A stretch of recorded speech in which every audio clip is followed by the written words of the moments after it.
هحكي عن ملكة كانت من أقوى وأذكى النساء في التاريخ.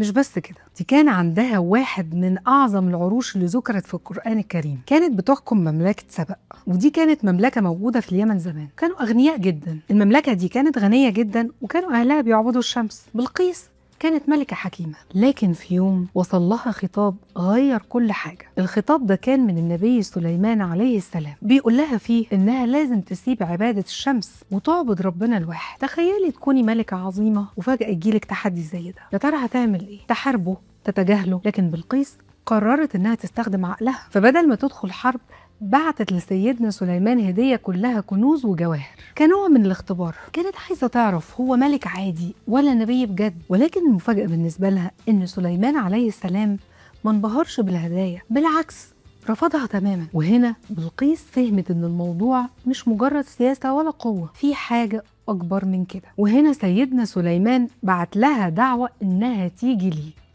وبالفعل أخذت القرار الصح وقررت إنها تروح، وراحت بالفعل.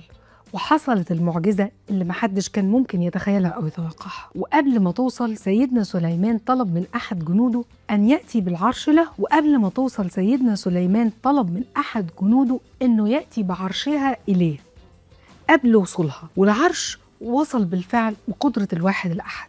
أول ما دخلت وشافت عرشها عند النبي سليمان حصل لها صدمة، وقالت كأنه هو. أكيد من هول المنظر ما صدقتش إن العرش اللي هي سايباه في بلادها هو الموجود عند سيدنا سليمان. بس المفاجأة ما خلصتش هنا. لما دخلت القصر لقت الأرض كأنها مية، أو كأنها ماشية على المية بالظبط، فرفعت فستانها عشان ما يتبلش. لكن سيدنا سليمان ضحك وقال لها إنه صرح ممرد، وده كان من قدرة ربنا سبحانه وتعالى والنعم اللي أنعم بيها على سيدنا سليمان. وهنا في اللحظة دي بلقيس أدركت إن القوة الحقيقية مش في العرش ولا الملك، القوة في الإيمان والعلم والحكمة. وفي اللحظة دي قالت أسلمت مع سليمان لله رب العالمين. قصة بلقيس بتورينا إن الذكاء مش بس في القوة، لا، الذكاء بإنك تعرفي تغيري إمتى رأيك، الوقت الصح لما تكتشفي الحقيقة.